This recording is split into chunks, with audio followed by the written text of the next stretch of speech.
महाराज हम वैराग तो कई बार लाते हैं। कल एक व्यक्ति आ जाते हैं हमारे पास, उदाहरण लाना नहीं पड़ता, अपने आप कोई ना कोई आ जाता है और उदाहरण बन चला जाता है। वो समझता है महाराज जी से हमें कुछ समाधान मिल गया, हमें लगता है कि उदाहरण मिल गया ये। अब दोनों काम चलता रहता है, संसार परस्परोपग्रहो जीवन, और उसको समाधान मिल गया तो उसे काम आएगा, और हमें उदाहरण मिल गया तो आप लोग के काम आ जाए इसलिए नहीं।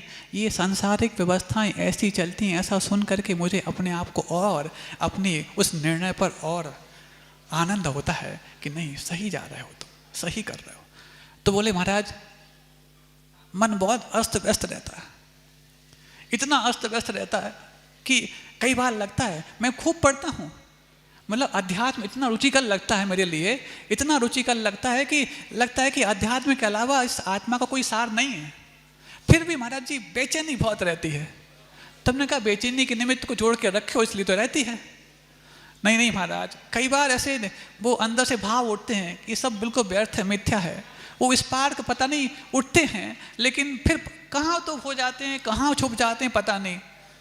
हमने कहा आपको उठते हैं ऐसा नहीं है, आप तो अध्यात्म पढ़ते हैं, आप तो वैराग की बात समझते हैं।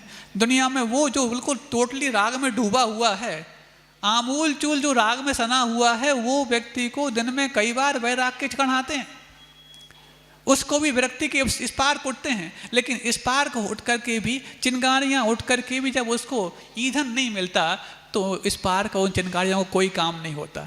ईंधन मिल जाता है लेकिन कई बार चिंगारियाँ नहीं होती तो भी किसी प्रकार से कोई हल नहीं निकलता। कई बार ईंधन भी होता है, चिंगारियाँ भी होती हैं, दोनों का संपर्क भी होता है, लेकिन संपर्क ऐसा होता है कि इस चिंगारी उठी, उस पर ईंधन पटक दिया तो भी कुछ नहीं हो पाता। कई बार ईंधन भी है, चिंगारी भी है और संपर्क भी हुआ, आहिस्ता से हुआ, लेकिन उसके बावजूद ईंधन इतना गीला था कि वो उससे चिंगारी बुझ गई।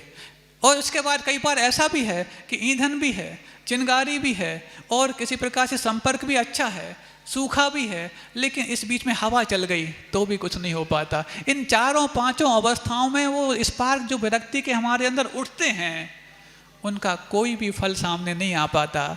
जिन व्यक्तियों को इन निमित्तों में अपने उपादान को जागृत करने की ललक होती है तो वो निमित्त को संपर्क सही से करा लेते हैं। नहीं तो कुछ तो ऐसे होते हैं जो अपने उपादान को इतना सशक्त बना लेते हैं, ईंधन को सूखा रख करके बिना इस पार के भी आपस में ऐसी रगड़ पैदा कर देते हैं कि उससे ही चिंगारी पैदा हो जाती है और ईंधन पूरा समाप्त हो जाता है। अब इसमें से आपको ढूंढना है कैसे, तो महाराज हम कैसे करें?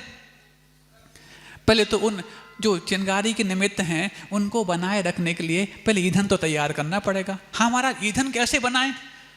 तो सुनो, ईंधन कैसे बनाएं? तो ईंधन को जो पहले जो भिगा के रखा है ना, उन पानी के स्रोतों को वहां से अलग करो। महाराज जी वो स्रोत कौन से हैं? तो आपके अंदर विरक्ति के जो क्षण आ रहे हैं, उन विरक्ति को यदि कोई बार बार भिगा देता है तो उन विरक्ति को भिगाने वाले कौन? वही बपुर ग्रहम धनम दारा पुत्रा मित्राणी शत्रुवा सर्वथान्य स्वभावानी मूढ़ा स्वानी प्रपद्यते, कि बपू है, ग्रह है, धन है, तारा है, आदि आदि। तो महाराज जी इनको अलग कैसे कर दें? तो भैया बताया तो था उस समय स्टोप देश की गाथा में। अब वो स्टोप देश में 5-7 चीज़ें बता दी, समझ में नहीं आई। अब एक छोटी सी चीज़ पकड़ लो। हो सकता है आपको लगे कि हम यदि घर को अलग करेंगे तो परिवार कैसे चलेगा, स्त्री को अलग करेंगे तो हमारे लिए वो सोचेगी कि यार इतना जब जीवन निकाल दिया इनके लिए, और जब इन विरक्ति की बात आई तो एकदम छोड़ के चल दी। हो सकता है उसको बुरा लग जाए। सबके अपने मन की बातें हैं। पुत्र हैं, मित्र हैं, शत्रु, बाकी सब तो आपके इस तरफ वाले सब चेतन हैं, और बपू इसको आप चेतन जैसा मान लेते हो। ग्रह, इस चेतन को रखने के लिए आपका वो शोकेश आवश्यक हो जाता है। लेकिन ये जो धन है, धन को छोड़ने पर वो आपको ये नहीं कहेगा कि तुम बहुत स्वार्थी हो, जब काम निकलता तो अपने पास रखे रहे और जब काम निकलना बंद हो गया वैरागी बनकर छोड़ दिया। वो ऐसा नहीं कहेगा आपसे। पुत्र भले ही कह दे, मित्र भले ही कह दे, स्त्री भले ही कह दे और शत्रु भी कह ले, बड़े आए धर्मात्मा, कल तो मेरे सामने डींगे हाँकते थे और अब जब नहीं बना तो बन गए वैरागी। हो सकता वो भी ऐसा कह सकता हो। घर आपसे छूटता ना हो, लेकिन धन वो एक चीज है जिस कारण से बाकी सब आपको पकड़े हुए हैं। धन एक बार अलग करके देख लो, देख लेना तुम्हारी स्त्री का तुम्हारे प्रति कितना समर्पण था।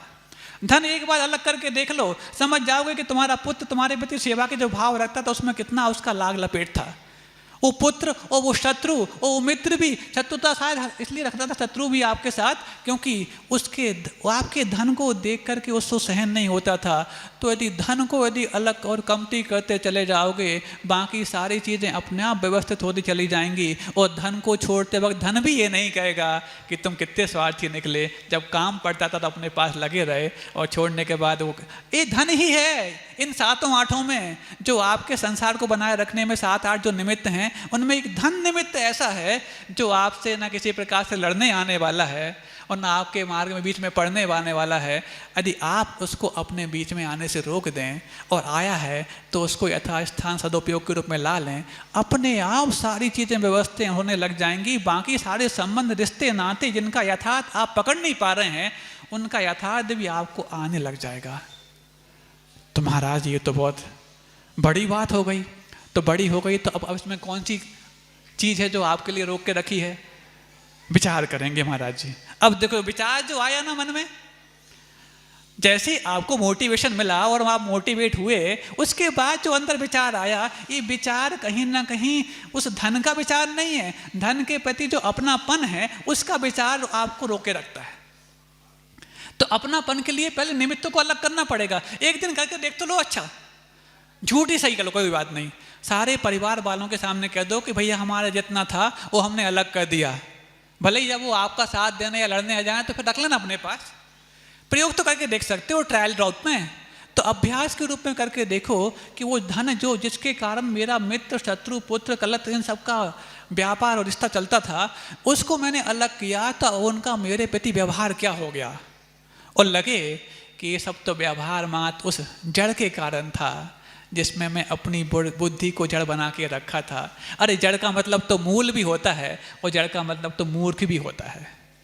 मूल होता तो बात समझ में आ जाती, पकड़ के रख लेते, लेकिन यदि मूर्ख बना रहा है वो, तो अब तो अपने आप को बुद्धिमान बनाओ। यही तो कह रहे हैं, संयम कर्ण ग्रामम एकाग्रतेन चेतसा आत्मानम आत्मवान ध्यायेत वात्मनैवात्मनि स्थितम्।